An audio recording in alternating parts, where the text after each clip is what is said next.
programmatic has always kind of promised this data-driven approach, and in the out-of-home space, we've kind of blended ourselves in over the last 10 years.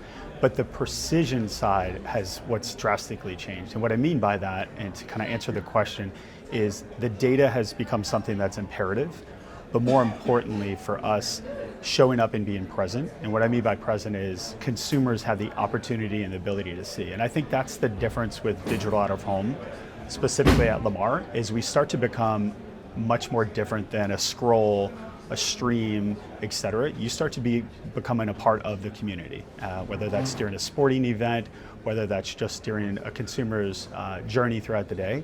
But yeah, the presence and how brands show up in cities organically is what's powerful and where the future's headed.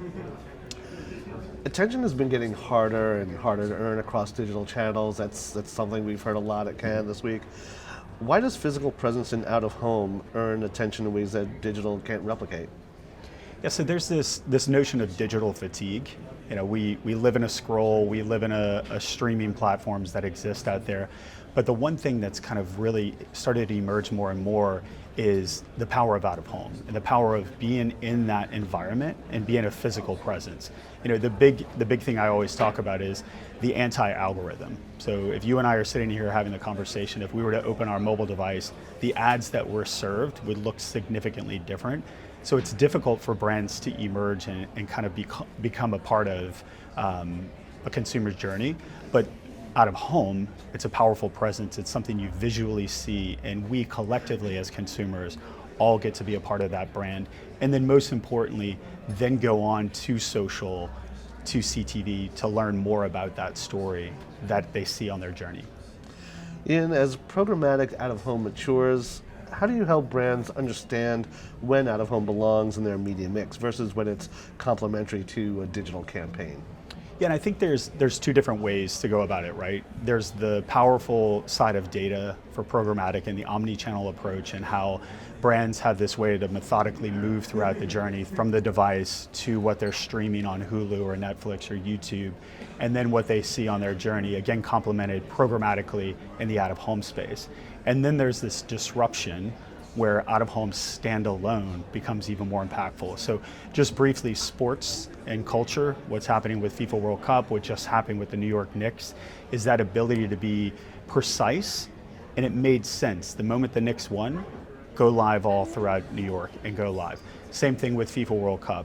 As different teams play, those brands should morph and change what that creative message is based on the countries, the way that the country views a brand. And I think that that's the differentiators. There's different moments where programmatic and data is important, and then the power of just being a standalone, powerful brand in the environment. Ian, this may seem like an apples to oranges comparison, but I'm going to throw it at you anyway. Looking at CTV and out-of-home, both are expanding their programmatic capabilities lately. How do they compete for the same attention and budget, and where they actually complement each other? Yeah, and I'll go to the curiosity side as humans, right? There's something powerful about just really great creative on a billboard or on a transit ad or as you're on the subway, but that alone doesn't tell the full story. And I think when brands, it's kind of the holy grail, is when brands have out-of-home plus CTV, and there's ways to utilize data to retarget them on CTV when being exposed to out-of-home. But that's where this true story happens. So you'll have a defender and you'll have this beautiful creative of a defender climbing a mountain, and it just says defender on it. And then next thing you know, you're watching Hulu and there's a streaming ad and it tells the story on how that defender has rock climbing capabilities. And it just kind of completes that as a consumer. And then the third is then that consumer will then go on a search or an LLM like a chat or others to learn even deeper about it. But I think those two together are powerful for the curiosity of a human. And there are a lot of misconceptions when it comes to out-of-home, particularly among digital professionals. So just going to try to limit this one. Yep. What's the biggest misconception brands have about programmatic out-of-home? What do they think they're buying versus what they're actually getting? Yeah, and it's very similar to the online universe, right? There's a lot of space out there, but there are certain websites that are more important to others based on the KPIs, based on the brand that they're looking to target. in the programmatic ecosystem, if you're not cautious and you're not strategically thinking about what you're buying, you could be buying screens that are completely irrelevant to your brand, or maybe they're showing up environments like the back of the supermarket.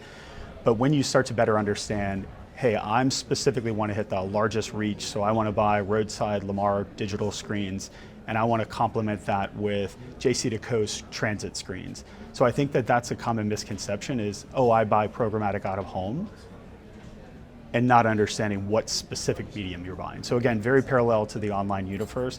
It takes a second step and more education, but it's still the simplicity of buying through a platform.